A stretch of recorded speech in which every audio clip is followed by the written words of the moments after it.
दोस्तों बीएड को लेकर काफ़ी दिनों के बाद कुछ अच्छी खबर सुनने को मिल रही है। यहाँ पर छत्तीसगढ़ में प्राइमरी शिक्षक भर्ती में बीएड को सुप्रीम कोर्ट के द्वारा अलाउ किया गया है, लेकिन कुछ शर्तें भी यहाँ पर लगाई गई हैं। देखो फ्रेंड्स, यहाँ पर ये जो सामने आप देख रहे हैं, ये कोर्ट नंबर 4 से जो ऑर्डर आया है उसी की कॉपी है। ये ऑर्डर अगर आप पढ़ना चाहते हैं, बहुत ही लंबा ऑर्डर है, लेकिन अगर आप इसे पढ़ना चाहते हैं तो इसका लिंक मैं आपको वीडियो के डिस्क्रिप्शन में डाल दूँगा।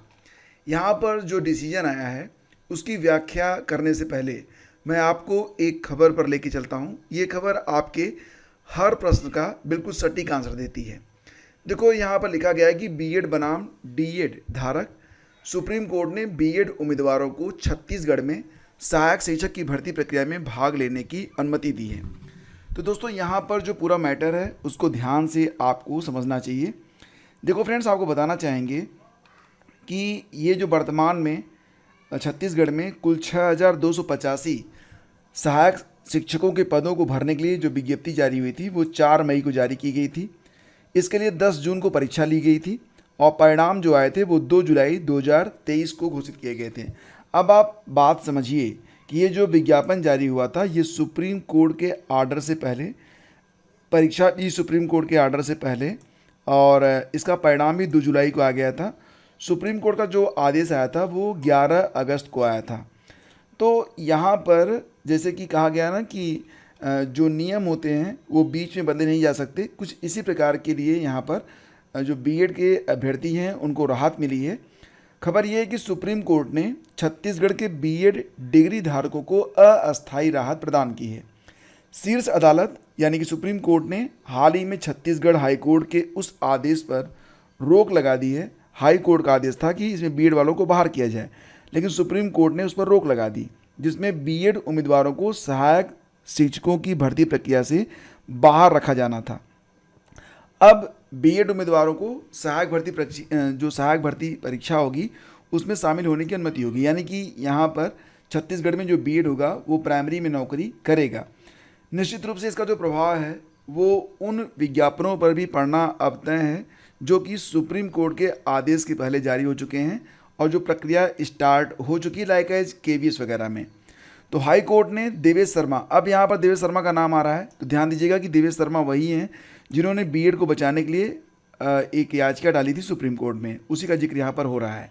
तो हाई कोर्ट ने देवेश शर्मा बनाम Union of India 2023 live law SC 633 में हाल ही में सुप्रीम कोर्ट के फैसले पर भरोसा करते हुए आदेश पारित किया था, जिसमें कहा गया था कि बीएड उम्मीदवार प्राथमिक विद्यालय शिक्षक के रूप में नियुक्त होने के पात्र नहीं हैं, और जो यहाँ पर कहा गया था कि डीएलएड हैं वो ज़्यादा योग्य हैं जो बताया गया था। ठीक है, वही बात यहाँ पर कही गई है।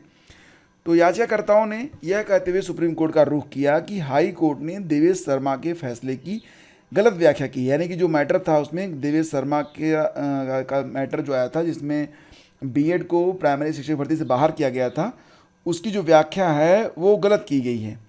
याचिकाकर्ताओं ने तर्क दिया कि हाई कोर्ट ने संभावित ओवर रूलिंग के सिद्धांत पर विचार किए बिना देवेश शर्मा के फैसले को पूर्वव्यापी प्रभाव से लागू करने में गलती की है।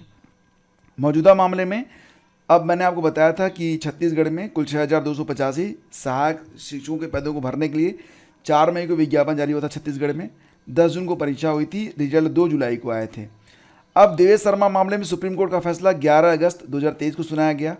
इसके बाद कुछ डीएड उम्मीदवारों ने बीएड उम्मीदवारों को बाहर करने की मांग करते हुए हाई कोर्ट में रिट जो थी वो दायर कर दी थी।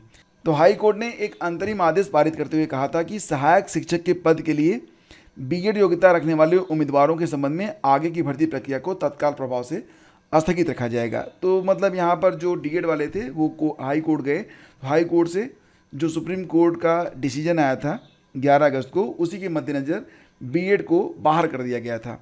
तो हाई कोर्ट के आदेश को चुनौती देते हुए याचिका में असम लोक सेवा आयोग बनाम प्रांजल कुमार 2020 SCC 680 के मामले का भी हवाला दिया गया, जिसमें यह माना गया था कि चयन की प्रक्रिया शुरू होने की तारीख पर मौजूदा मानदंड चयन को नियंत्रित करेंगे और मानदंडों के बदलाव से चल रही प्रक्रिया प्रभावित नहीं होगी जब तक कि नए नियमों को पूर्वव्यापी प्रभाव न दिया जाए। इन तर्कों के आधार पर सुप्रीम कोर्ट की बेंच, जिसमें जस्टिस AS बोपन्ना और जस्टिस PK मिश्रा शामिल थे, उन्होंने ये आदेश दिया है।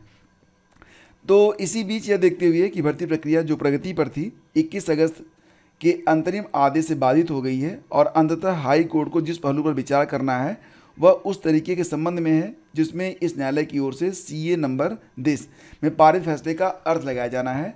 इस स्तर पर भर्ती प्रक्रिया को बाधित करना उचित नहीं लगा।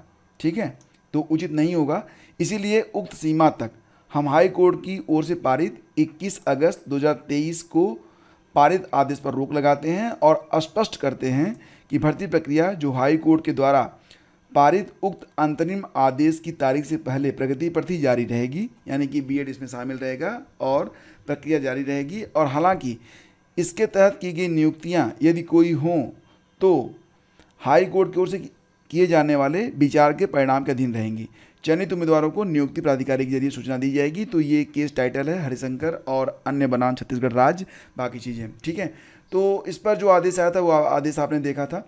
फिलहाल यहाँ पर मैं आपको बता दूं कि जो यहाँ पर DB की प्रक्रिया होनी थी, लोक शिक्षण संचालनालय छत्तीसगढ़ प्रथम तल, तो यहाँ पर 29 तारीख को एक आदेश आया है समस्त जिलाधिकारी बस्तर एवं सरगुजा संभाग छत्तीसगढ़। इसमें कहा गया कि सहायक शिक्षकों का जो डॉक्यूमेंट वेरिफिकेशन होना था उसके संदर्भ में, तो ये कहा जा रहा है कि शिक्षक सीधी भर्ती 2023 में सहायक शिक्षक पद के अभ्यर्थियों का दस्तावेज सत्यापन जो कि 31 अगस्त से किए जाने का निर्णय लिया गया था, उसको जो है फिलहाल अभी स्थगित किया जाता है और दस्तावेज सत्यापन की नई तिथि की सूचना अलग से दी जाएगी।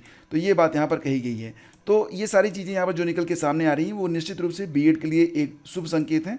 और फ्रेंड्स, यहाँ पर आपको ये भी बताना चाहेंगे कि उत्तर प्रदेश के लिए भी एक गुड न्यूज़ निकल के सामने आ रही है। उत्तर प्रदेश शिक्षा सेवा चयन आयोग को राज्यपाल की मंजूरी मिल चुकी है और निश्चित रूप से आने वाले समय में बहुत जल्दी आपको उत्तर प्रदेश में एक संस्था देखने को मिलेगी जो कि यूपी में प्राइमरी TGT PGT और डिग्री कॉलेज शिक्षक भर्ती और अन्य शिक्षक भर्तियों के लिए जिम्मेदार संस्था होगी और प्रक्रिया जो होगी वो आगे बढ़ेगी। फिलहाल बहुत सारे लोग ये पूछ रहे हैं कि यूपी में फ़िलहाल TGT PGT की जो परीक्षा होगी कब तक हो पाएगी। तो देखो, इसके बारे में यही कन्फर्म न्यूज़ है कि अभी तो हाल ही में नहीं, बहुत सारे लोग कह रहे हैं कि अक्टूबर नवंबर संभव ही नहीं है, दिसंबर के बाद या दिसंबर लास्ट में आप मान के चलो। ठीक है, तैयारी करते रहो। तो ये थी आज की न्यूज़। अगर सेशन आपको अच्छा लगता है तब प्लीज़ इसे लाइक और शेयर आप जरूर करना। Thank you so much.